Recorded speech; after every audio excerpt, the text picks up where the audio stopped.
Praise lord. అందరికీ వందనాలు. దేవుని పేరిట ప్రభు క్రీస్తునందు ప్రియమైన సహోదరి సహోదరులకు మీ అందరికీ ప్రభు పేరిట వందనాలు తెలియపరుస్తున్నాం. మీరందరూ బాగుండాలని మేము ప్రతిరోజు ప్రార్థన చేస్తున్నాం. ఈరోజు చక్కని మాటతో మనల్ని దేవుడు ఆశీర్వదిస్తున్నాడు. ఏమిటి ఆ మాట మనం తెలుసుకుందాం. పునీత పౌలు గారు రోమియోలకు రాసిన లేఖ 14వ అధ్యాయము 23వ వచనం. అవమానించువాడు తినిన ఎడల విశ్వాసము లేకుండా తినును గనుక దోషి అని తీర్పు నొందును. విశ్వాసమూలము కానిది ఏదో అది పాపము.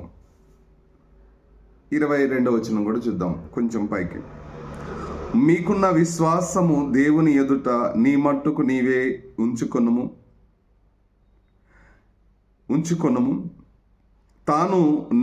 తాను సమ్మతించిన విషయములలో తనకు తానే తీర్పు నొందినవాడు ధన్యుడు. ప్రియమైన సహోదరి సహోదరులారా, ఈ రోజున దేవుడు ఈ మాట మనకెందుకు తెలియపరుస్తున్నాడంటే, ఈ భూమి మీద దేవుని నమ్ముకున్నటువంటి క్రైస్తవ్యం, జుడాయిజం, ఇస్లాం ఎన్ని మతాలుగా ఉన్నప్పటికీ క్రీస్తును అనుసరిస్తున్నటువంటి జుడాయిజం, క్రీస్తును అనుసరిస్తున్నటువంటి క్రైస్తవ్యం, క్రీస్తును అనుసరిస్తున్నటువంటి ఇస్లాం ఎవరు ఎలాగా బోధించుకున్నా క్రీస్తును ఆరాధిస్తున్నారన్న సత్యాన్ని మనందరికీ తెలుసు. అయితే దేవుడు ఈ మాట మన ముందుకు ఎందుకు తీసుకొస్తున్నాడంటే, మనుషులు దేని వలన పాపం చేస్తున్నారు అనేది ఇక్కడ. అవమానించువాడు తినిని ఎడల విశ్వాసము లేకుండా తినును. అవమానించే ఒక వ్యక్తి ఎవరైతే ఉంటారో, ఆ అవమానించిన వాడు తినిని ఎడల విశ్వాసము లేకుండా తినును. అంటే ఒక మనిషి అవమానిస్తున్నాడు అంటే ఆ మనుష్యుడు ఏం చేస్తాడంటే విశ్వాసము లేకుండా తింటున్నాడు. ఒకటి. రెండోది వచ్చేసి గనుక దోషి అని తీర్పు నొందును. విశ్వాసమూలము కానిది ఏదో అది పాపము. విశ్వాసము లేకుండా ఏది చేస్తున్నామో, ఏది చేయటానికి తలంచుతున్నామో, విశ్వాసము లేకుండా ఏదైతే ప్రయత్నము చేస్తున్నామో అది దేవుని దృష్టిలో పాపమై ఉంటుంది.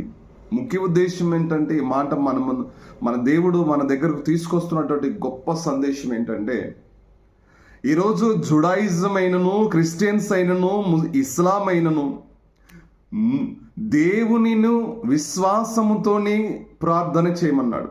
ఈరోజు విశ్వాసము లేకుండా ప్రార్థన చేస్తున్న వారు ఎందరో. క్రీస్తు అంటే నీకు ఇష్టమేనా అంటే ఇష్టము అంటారు కొందరు. క్రీస్తును అనుసరిస్తున్నావంటే అనుసరిస్తున్నా. మరి పాపం ఎందుకు చేస్తున్నావంటే చెప్పరు. కారణం ఏమైనదంటే, దేవుడు తన జీవితంలో ఎన్ని గొప్ప మాటలు మనకు తెలియపరిచాడో అపోస్తుల ద్వారా మనం విన్నాం. ఆయన పరిచర్య ద్వారా కూడా విన్నాం. నేను పరిశుద్ధుడను, మీరును పరిశుద్ధులై ఉండండి చెప్పినప్పుడు పరిశుద్ధత అనే మన జీవితంలో ఒకటి ఉండాలన్న సత్యాన్ని కూడా ఈరోజు క్రైస్తవ్యం మర్చిపోయింది. అందుకే క్రిస్టియన్స్ని చూస్తే జుడాయిజానికి నచ్చదు.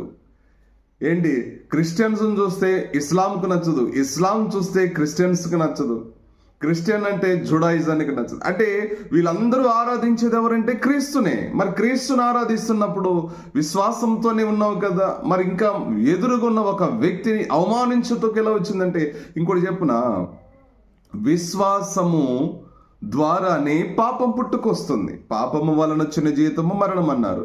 కానీ పాపము వలన వచ్చిన జీతము మరణమే కావచ్చు. కానీ దేవుడు ఏమంటున్నాడంటే, అసలు పాపం చేయటానికి కారణం ఏదైనా ఉన్నది అంటే విశ్వాసములోనే పుట్టుకొస్తుంది. ఏంటికి విశ్వాసంలో పాపం పుట్టుకొస్తుందంటే, దేవుని నమ్ముకుని నీవు దేవుని అనుసరించకుండా విశ్వాసంతో బ్రతుకుతున్న నీ విశ్వాసంతో ఉండకుండా దేవునికి వ్యతిరేకంగా బ్రతుకటానికి ఇష్టపడుతున్నాం.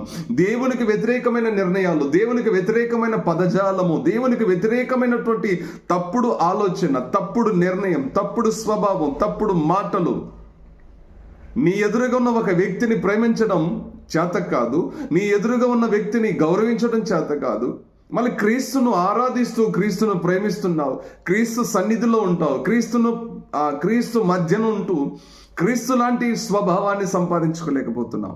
అందుకే ప్రియమైన సహోదరి సహోదరుడా, నీవు దేవుని నమ్ముకున్న బిడ్డవైతే, దేవుని ఆరాధించే బిడ్డవైతే, ఈ రోజు నుండి నీ ఎదురుగా నీ సహోదరుడును అనగా నీ ఎదురుగా ఉన్నటువంటి నీ సంఘ బిడ్డనైనా, నీ దైవజనుడనైనా, నీ సంఘాన్నైనా నువ్వు అవమానించొద్దు. ఎందుకు అవమానించొద్దంటే, దేవుడు నీకు ఇచ్చిన ప్రత్యేకమైన స్థానం ఏంటంటే తన ప్రియమైన కుమారుని స్థానాన్ని ఇచ్చాడు నీకు. మరి ప్రియమైన కుమారుడు ఎలా ఉండాలి? ఆయన పరిశుద్ధుడై ఉన్నప్పుడు నువ్వు పరిశుద్ధుడై ఉండాలి. లోకాన్ని దూషించటమో, లోక మనుషులను దూషించటమో, నీ ఎదురుగా ఉన్న వ్యక్తిని దుర్భాషలాడటమో అది నీకు తగదు సహోదరుడా. ఎందుకంటే ఇక్కడ ఒక మాట అన్నాడు, తనకు తానే తీర్పు తీర్చుకున్నవాడు ధన్యుడు అన్నాడు. నీకు నువ్వు తీర్పు తీర్చుకో. ఇలా అనకూడదు, ఇలా మాట్లాడకూడదు, ఇలాంటి స్వభావం నాకు ఉండకూడదు. క్రీస్తును అనుసరిస్తున్నాను కదా, క్రీస్తు మధ్యన ఉంటున్నాను.